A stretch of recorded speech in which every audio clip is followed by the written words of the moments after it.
Hello students, मैं हूं Shubham Goswami and welcome back to another important video. Student, कैसे हैं आप लोग और कैसी चल रही है आप लोगों की तैयारी। आई होप कि आप बोर्ड एग्जाम की तैयारी अच्छे से कर रहे होंगे।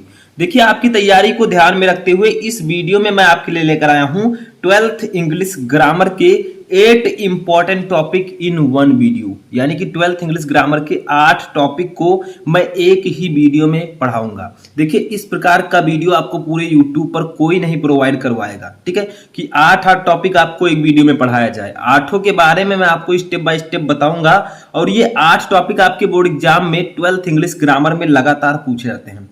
जैसे direct and indirect, synthesis, transformation, antonym, synonyms, idioms and phrases, one word substitution, सब कुछ हम इस वीडियो में डिस्कस करने वाले हैं। तो वीडियो को लास्ट तक देखते रहें। सबसे पहले मैं एक रिक्वेस्ट करूंगा कि आप लोग इस वीडियो को लाइक कर दीजिए। लाइक का टारगेट है मात्र 1000 लाइक का। अगर आप लोग ये टारगेट पूरा कर देते हैं तो मैं आपको इसी प्रकार से हिंदी एंड इंग्लिश के वीडियोज प्रोवाइड करवाता रहूंगा। ठीक है, this is a motivation for me, यानी कि लाइक जो है वो हमारे लिए मोटिवेशन का कार्य करता है। तो चलिए स्टार्ट करते हैं वीडियो को। देखिए, 12th English grammar 8 topic in one video. सबसे पहला टॉपिक हमारा आता है direct and indirect. 12th English grammar खोलिए तो डायरेक्ट एंड इनडायरेक्ट सबसे पहले आपको मिलेगा। देखिए, इसमें होता क्या है, डायरेक्ट स्पीच को हमें इनडायरेक्ट में कन्वर्ट करना होता है, सभी को पता है। मैं पहले भी इस प्रकार का वीडियो बना चुका हूं। ठीक है, तो फिर देखिए, फर्स्ट क्वेश्चन है, he said to me why did you strike me. यानी कि उसने मुझसे कहा तुमने मुझे क्यों मारा। ठीक है, तुमने मुझे क्यों मारा। तो देखिए, इसको आपको इनडायरेक्ट में बदलना। सबसे पहले आपको ये देखना है कि जो आपका रिपोर्टेड क्लास है वो किस टेंस में है। व्हाई डिड यू स्ट्राइक मी, तो डिड हेल्पिंग वर्ब है, ये आगे है क्योंकि ये इंट्रोगेटिव सेंटेंस है। ठीक है, तो डिड है तो डिड किस में लगता है, पास्ट इंडेफिनिट टेंस में। तो हम जब इसे इनडायरेक्ट में कन्वर्ट करेंगे तो पास्ट परफेक्ट टेंस में कन्वर्ट करेंगे। देखिए, जैसे ही, अब यहां पर इंट्रोगेटिव है तो हम सैड टू के स्थान पर क्या लिखेंगे, आस्क्ड। क्या लिखेंगे, आस्क्ड। सेंटेंस से भी पता चल रहा होगा, तुमने मुझे क्यों मारा, कुछ पूछ रहा है तो आस्क लिखिए, मी लिखिए। ठीक है, यहां पर हम दैट का प्रयोग नहीं करते, ना ही इफ का प्रयोग करते हैं। जो आपका क्वेश्चन वर्ड है व्हाई, उसी को डायरेक्टली लिख देते हैं, तो व्हाई लिखेंगे। ठीक है, समझ में आया। अब पहले हम सब्जेक्ट लिखेंगे, हमें पॉजिटिव के रूप में बनाता है, यू है हमारा सब्जेक्ट। अब यू सेकंड पर्सन का प्रोनाउन है, बदलेगा ऑब्जेक्ट से, ऑब्जेक्ट है मी।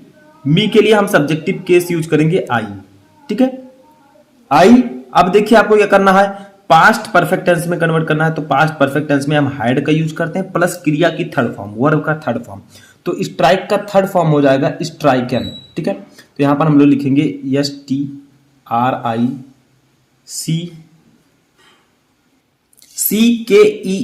ठीक है, CKEN, यानी कि स्ट्राइकन, ये थर्ड फॉर्म होता है स्ट्राइक का। ठीक है, अब देखिए, मी है फर्स्ट पर्सन का प्रोनाउन, बदलेगा सब्जेक्ट से, सब्जेक्ट है ही के लिए हम हिम का यूज करेंगे। ठीक है, तो इस प्रकार से आपको इंट्रोगेटिव सेंटेंस को डायरेक्ट से इनडायरेक्ट में कन्वर्ट करना होता है। देखिए, आपको ये याद रखिए कि जब हम इंट्रोगेटिव सेंटेंस को डायरेक्ट से इनडायरेक्ट में कन्वर्ट करते हैं तो सैड टू के स्थान पर हम आस्क्ड या इंक्वायर्ड ऑफ का यूज करते हैं। ठीक है, तो ही आस्क्ड मी। अब अगर क्वेश्चन वर्ड है आप में तो क्वेश्चन वर्ड आप लिख दीजिए। अगर केवल डिड यू स्ट्राइक मी होता तो आपको इफ या वेदर का यूज करना होता। ठीक है, लेकिन क्वेश्चन वर्ड है तो उसको लिखिए। फिर ये आपका पास्ट इंडेफिनिट में है डायरेक्ट में, इसे हम इनडायरेक्ट में कन्वर्ट करेंगे तो ये पास्ट परफेक्ट टेंस में आ जाएगा। समझ में आ रहा है। दूसरा देखिए, अभी सब कुछ समझ में आ जाएगा। दूसरा हमारा है, the boy said to the teacher please help us. यानी कि लड़के ने अध्यापक से कहा कृपया हमारी मदद करो। तो देखिए, यहां पर ये कौन सा टेंस है, रिपोर्टेड जो क्लास है आपका वो किस टेंस में है, प्लीज हेल्प अस, ये है इंपरेटिव सेंटेंस। ठीक है, क्या है, इंपरेटिव सेंटेंस। तो यहां पर हम क्या यूज करेंगे, द बॉय। अब यहां पर बताइए, सैड टू के स्थान पर हम क्या यूज करेंगे। इस टेंस का भाव देखिए क्या है, आगे प्लीज लगा है, प्लीज का मतलब रिक्वेस्ट किया जा रहा है, तो सैड टू के स्थान पर हम रिक्वेस्टेड का यूज कर देंगे। देखिए, इसी प्रकार से आपको समझना है। ठीक है, तभी आपको समझ में आएगा। तो requested a teacher, the teacher. अब आपको लगाना है इसमें टू से हम इस रिपोर्टेड क्लास को जोड़ देते हैं, तो टू हेल्प लिखिए एंड अस है, अस का मतलब कई लोग हैं। ठीक है, तो ये आपका बदल जाएगा देम में, अस जो है वो देम में कन्वर्ट हो जाएगा। ठीक है, डायरेक्ट से इनडायरेक्ट बदलते समय। तो the boy requested the teacher to help them, यानी कि ये आपका इनडायरेक्ट में कन्वर्ट हो चुका है। तो दो डायरेक्ट एंड इनडायरेक्ट मैंने आपको बताया। दूसरा हमारा टॉपिक है सिंथेसिस ऑफ सेंटेंसेस, यानी कि दो या दो से अधिक वाक्यों को जोड़कर एक वाक्य में परिवर्तित करना, बट उसका मीनिंग नहीं बदलना चाहिए। देखिए, जैसे ही इज रिच, वह अमीर है। ही लीड्स ये सिंपल लाइफ, वह सरल जीवन जीता है, ठीक है, वह सिंपल जीवन जीता है। तो इसको आपको कंपाउंड सेंटेंस में बदलना है। यानी कि यहाँ पर दो सेंटेंस है, एक ये ही इज रिच और दूसरा है ही लीड्स ए सिंपल लाइफ। इन दोनों को एक सेंटेंस बनाना है और कंपाउंड सेंटेंस में कन्वर्ट करना है। यानी कि जो सेंटेंस बदले, जो सेंटेंस हम बनाएंगे वो कंपाउंड सेंटेंस में होना चाहिए, बट इसका मीनिंग नहीं बदलना चाहिए। तो देखिए, वह अमीर है, वह सिंपल लाइफ जीता है, ठीक है। तो यहां पर हम क्या करेंगे, तो लिखेंगे ही इज रिच एट का मतलब क्या होता है बताइए? एट का मतलब होता है फिर भी। एट का मतलब क्या होता है? फिर भी। एट, अब सब्जेक्ट हमें नहीं लिखना है, लीड्स लिखना है ए सिंपल लाइफ, ये सिंपल लाइफ। तो ये आपका कन्वर्ट हो चुका है कंपाउंड सेंटेंस में, ठीक है। यहां पर हुआ क्या है, हमने एट का यूज कर दिया। एट कंपाउंड सेंटेंस में हम यूज करते हैं। तो देखिए क्या है, वह अमीर है, फिर भी यहां पर ए लगा दीजिए, ये मैंने नहीं लगाया, ठीक है, LEADS, तो ए लगा दीजिएगा। तो एट लीड्स ये सिंपल लाइफ, फिर भी वह सिंपल लाइफ जीता है या सरल जीवन जीता है। तो वह अमीर है, फिर भी वह सिंपल लाइफ जीता है। तो वही मीनिंग नीचे भी है, बट हमने दोनों सेंटेंस को जोड़कर एक सेंटेंस में कन्वर्ट कर दिया। दूसरा देखिए, दूसरा है हमारा, Delhi is an old city, it is capital of India. यानी कि दिल्ली एक पुराना शहर है, यह भारत की राजधानी है। इसको आपको सिंपल सेंटेंस में कन्वर्ट करना है। तो अगर इस प्रकार का है, देखिए दिल्ली की जो विशेषता दी गई है, क्या दी गई है? एक पुराना शहर, एन ओल्ड सिटी। तो आप क्या कीजिए, सबसे पहले दिल्ली लिख दीजिए, दिल्ली। अब आप लोग कामा लगाइए, फिर इसकी विशेषता को लिखिए। इसकी विशेषता है an old city, an old city, ठीक है। फिर आपको कॉमा लगाना है, बाकी लिख देना इट हटाकर इज कैपिटल, इज द, ठीक है। तो यहां पर देखिए, यहां पर आप लोग द लिख दीजिएगा, इज द, ठीक है, द कैपिटल ऑफ इंडिया। तो देखिए यहां पर भी क्या लिखेंगे हम लोग, is the capital of India, is the capital of India, ठीक है। तो देखिए क्या कहा गया है, हमने दो सेंटेंस को जोड़कर एक सेंटेंस में बना दिया, वो भी सिंपल सेंटेंस में। देखिए दिल्ली यानी कि दिल्ली, एन ओल्ड सिटी, एक पुराना शहर, भारत की राजधानी है, is the capital of India, यानी कि भारत की राजधानी है। तो देखिए हमने क्या किया, दिल्ली के बाद कॉमा लगाकर उसकी विशेषता लिख दी है, फिर कॉमा लगाकर आगे का मैंने हेल्पिंग वर्ब की सहायता से इसको जोड़ दिया है। ये आपका एक सेंटेंस में कन्वर्ट हो चुका है। इस प्रकार से आपको जोड़ना होता है, ठीक है। ये आपका सिंथेसिस हो चुका है। तो इस प्रकार से आपको सिंथेसिस सॉल्व करना होता है। नेक्स्ट टॉपिक हम देखते हैं। अब देखिए ट्रांसफॉर्मेशन में हम कुछ अलग करने वाले हैं। देखिए सबसे पहला जो हमारा क्वेश्चन है वो है transformation of sentences. Transformation of sentences का मतलब क्या होता है, सेंटेंसेज को ट्रांसफॉर्म करना। ये जो ब्रेकर में दिया गया है इसके हिसाब से आपको सेंटेंस को ट्रांसफॉर्म करना है, स्थानांतरित करना है, ठीक है। तो फिर देखिए मदन राइट ए लेटर, ठीक है, राइट सी ए लेटर, ठीक है, यहां पर एस लगा है तो Madan writes a letter, यानी कि मदन एक पत्र लिखता है। राइट्स लगा है यानी कि यस या ईएस वर्ब में लगाया गया है, तो ये आपका प्रेजेंट इंडेफिनिट टेंस है। तो मदन एक पत्र लिखता है। अब आपको इसे पैसिव वॉइस में बदलना है। तो देखिए पैसिव वॉइस में आप सभी को पता होगा, आप लोग पढ़ा होगा आपने कि जो ऑब्जेक्ट होता है उसको हम सब्जेक्ट के रूप में लिखते हैं, यानी कि ऑब्जेक्ट को पहले लिखते हैं। तो मदन एक पत्र लिखता है, तो कौन लिखता है? मदन, ये तो सब्जेक्ट हो गया। क्या लिखता है? एक पत्र। तो क्या का प्रश्न कीजिए, आपको ऑब्जेक्ट मिल जाएगा। तो लिखिए ये लेटर, ठीक है। फिर लिखिए इसमें क्या होता है, आप जब प्रेजेंट इंडेफिनिट टेंस को डायरेक्ट से इनडायरेक्ट में कन्वर्ट करेंगे तो आपको इज आर-एम का यूज करना होता है। तो यहां पर हम इज का यूज करेंगे, ठीक है। इज, अब क्रिया की थर्ड फॉर्म यूज करेंगे तो रिटर्न हो जाएगा। क्रिया की थर्ड फॉर्म हम यूज करते हैं पैसिव वॉइस में, ठीक है। ए लेटर इज रिटन, अब बाई लगाकर आपको सब्जेक्ट लिख देना है, बाई मोहन, ठीक है। तो इस प्रकार से आपका बन जाएगा। तो एक रूल याद रखिएगा, अगर आप प्रेजेंट इंडेफिनिट टेंस को पैसिव वॉइस में कन्वर्ट कर रहे हैं तो ऑब्जेक्ट तो आपको सब में पहले लिखना है। ऑब्जेक्ट आपने लिखा, फिर उसके बाद में हेल्पिंग वर्ब के स्थान पर आपको इज एम-आर का यूज करना है। तो हमने इज लिखा क्योंकि ये आपका प्लूरल है, तो इज, फिर क्रिया की थर्ड फॉर्म लिखना है तो रिटर्न, बाई लगाकर सब्जेक्ट को जोड़ देना, वही हमने कर दिया, ठीक है। सेकंड देखिए, the Taj Mahal is very beautiful. ये इंपॉर्टेंट है और ये अब तक मैंने आपको नहीं बताया था, लेकिन अब आगे हम बढ़ते हैं, एक्सक्लामेटरी पर आ गए हैं, विस्मयादिबोधक वाक्य। एक्सक्लामेटरी सेंटेंस आपको इसको बनाना है, ठीक है, जिसके पीछे इस प्रकार का चिन्ह लगता है, पता होगा। तो ये the Taj Mahal is very beautiful, यानी कि ताजमहल बहुत सुंदर है। तो आप क्या लिखेंगे, जब आप इसे एक्सक्लामेटरी में कन्वर्ट करेंगे तो आपको लिखना होगा हाउ ब्यूटीफुल। हाउ लिखकर फिर उसकी विशेषता लिखनी होगी, how beautiful the Taj Mahal, the Taj Mahal फिर लिखना है इज। इस प्रकार से आपका एक्सक्लेमेटरी सेंटेंस बनता है। हाउ लगाकर उसकी विशेषता लिखिए, फिर सब्जेक्ट लिखिए, फिर हेल्पिंग वर्ब को लिखिए। तो how beautiful the Taj Mahal use, यानी कि ताजमहल कितना सुंदर है, ये आपका विस्मयादिबोधक यानी कि एक्सक्लेमेटरी। ये देखिए एक्सक्लेमेशन मार्क लगा हुआ है, तो ये आपका एक्सक्लेमेटरी में बदल चुका है। नेक्स्ट टॉपिक हमारा फोर्थ टॉपिक है सिंटैक्स। सिंटैक्स क्या होता है? सिंटैक्स होता है करेक्शन ऑफ सेंटेंसेस, यानी कि सेंटेंसेस में कुछ मिस्टेक्स यानी कि गलतियां होती हैं, उनको हमें सही करना होता है। मैंने पहले भी बताया आपको। जैसे देखिए द न्यूज़ आर करेक्ट, यानी कि समाचार सही है, लेकिन न्यूज में यस देखकर मत भड़किएगा कि ये प्लूरल है, ये आपका सिंगुलर है यानी कि एक क्वेश्चन है, तो इसके साथ हम इज का यूज करेंगे। तो ऐसे आपको लिख देना है, सिंपल है, ठीक है। अब देखिए इसमें कुछ गलती आपको नहीं लग रही होगी। दूसरे में क्या गलती है बताइए? He reach to the railway station in time, इसमें क्या गलती है? नहीं ढूंढ पाएंगे आप में से 90% लोग, ठीक है। कमेंट में बताइएगा। तो देखिए he reach to the railway station in time, यानी कि वह समय पर रेलवे स्टेशन पहुंच गया या पहुंचा, ठीक है। देखिए यहां पर आपको करना है ही रीच्ड, टू को हटा देना है, हमें सिर्फ और सिर्फ टू को हटा देना है, क्योंकि टू हमें नहीं लगाना है यहाँ पर। द रेलवे डायरेक्ट लिख देना है, ठीक है। The railway station in time, ठीक है। सिंपल है, कोई दिक्कत नहीं, सिर्फ टू को हटा देना है, बाकी सेम वैसे रहेगा। इसमें नो सेंटेंस में जो गलतियां थी वो मैं आपको बता चुका हूँ, ऐसे ही आपको सही करके लिखना होता है। फिफ्थ टॉपिक आता है जो अब तक मैंने आपको इस बार नहीं बताया, आइडियम्स एंड फ्रेजेस। बहुत सारे स्टूडेंट कमेंट कर रहे थे सर आप आइडियम्स एंड फ्रेजेस पर वीडियो को नहीं बनाते, उसको भी आप लोग इंक्लूड कीजिए। तो देखिए अब हम बात करेंगे फिफ्थ टॉपिक पर, आइडियम्स एंड फ्रेजेस पर। आखिरकार ये होता क्या है, इसे हमें सॉल्व कैसे करना होता है। हिंदी में आपने पढ़ा मुहावरे और लोकोक्तियां, बस वही है। आइडियम्स का मतलब मुहावरे, फ्रेजेस का मतलब लोकोक्तियां, तो मुहावरे और लोकोक्तियां, समझ में आया? वही आपको करना है। यहाँ पर भी आपको दिया रहेगा ऐसे, इसका पहले मीनिंग लिखना है, फिर इसका वाक्य प्रयोग करना है, यानी कि इस सेंटेंस में इसे यूज करना है। जैसे देखिए एट ए स्टोन्स थ्रो, इसमें आपको इंग्लिश दिया रहेगा, इंग्लिश में ही इसका मीनिंग लिखना है।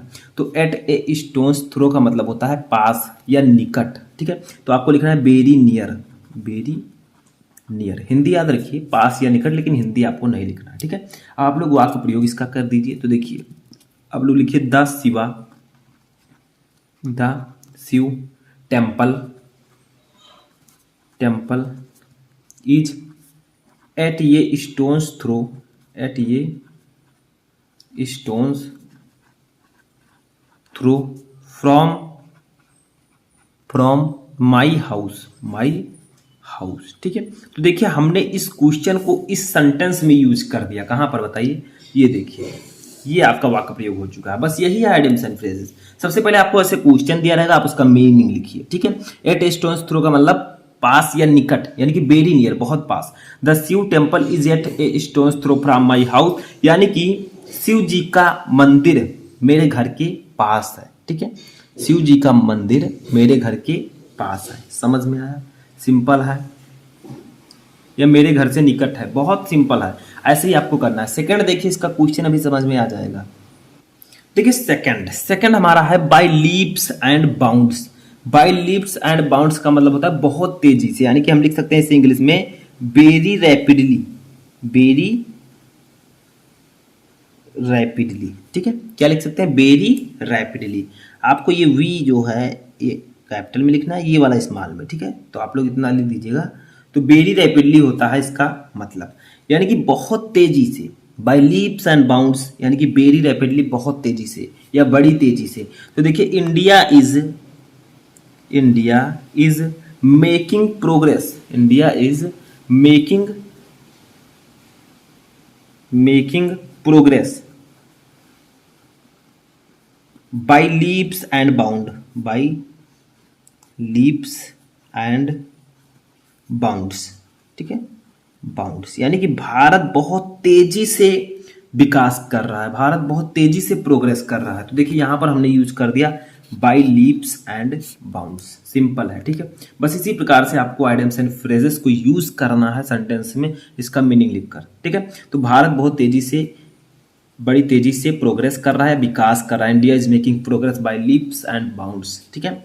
नेक्स्ट टॉपिक पर हम आते हैं, जो कि हमारा है एंटोनिम्स। एंटोनिम्स का मतलब होता है विलोम शब्द, एक दूसरे के विपरीतार्थक शब्द, ठीक है। तो फिर देखिए फर्स्ट है फॉल्स।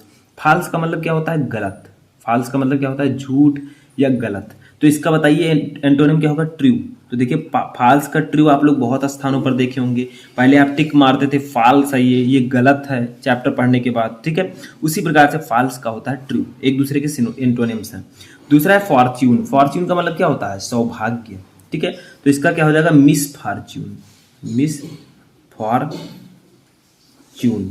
मिस फॉर्च्यून का मतलब होता है दुर्भाग्य, आगे मिस लगा दीजिए, बाकी सेम वही है, ठीक है।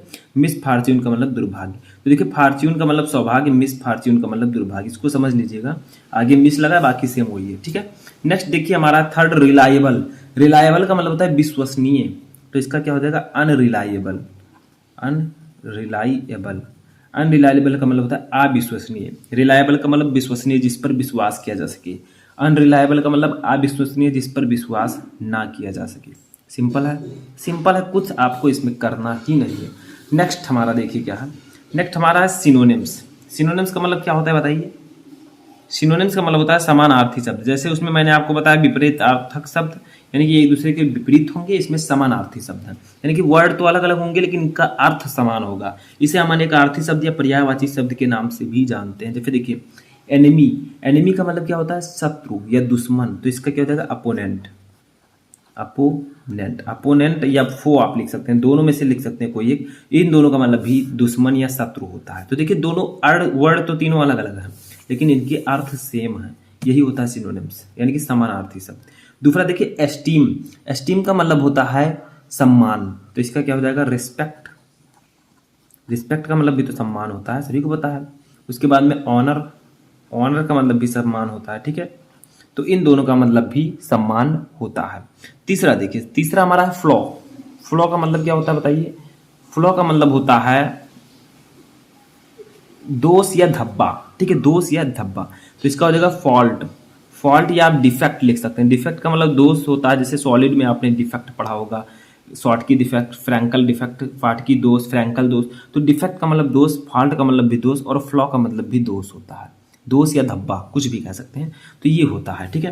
तो ये 7 टॉपिक था। अब हम लास्ट 1 टॉपिक पर अपने आते हैं, जो कि 1 वर्ड सब्स्टिट्यूशन। हिंदी में इसे कहते हैं अनेक शब्दों के लिए एक शब्द। हिंदी व्याकरण में आपने पढ़ा होगा, ठीक है। ये फिर देखिए, a disease which spreads by contact, यानी कि वह रोग, वह बीमारी जो संपर्क से फैलती है उसे हम क्या कहते हैं बताइए। जो संपर्क से फैल जाए उसे हम क्या कहते हैं, कॉन्टेगियस। कॉन्टेजियस, कॉन्टेजियस का मतलब होता है संक्रामक। क्या होता है, संक्रामक। मैं हिंदी भी लिख देता हूं लेकिन हिंदी आपको नहीं लिखना, ठीक है।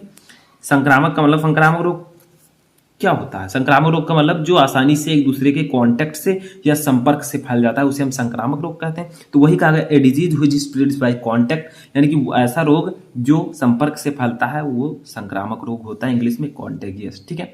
सेकंड देखिए, one who has infinite power, यानी कि जिसके पास अनंत शक्ति है उसे हम क्या कहते हैं, उसे हम लोग कहते हैं एक वर्ड में हम लोग क्या कहते हैं उसे, अलमाइटी। अलमाइटी, अलमाइटी का मतलब होता है सर्वशक्तिमान, MIGSTY। अलमाइटी का मतलब होता है सर्वशक्तिमान, यानी कि जिसके पास अनंत शक्ति हो उसे हम अलमाइटी यानी कि सर्वशक्तिमान कहते हैं।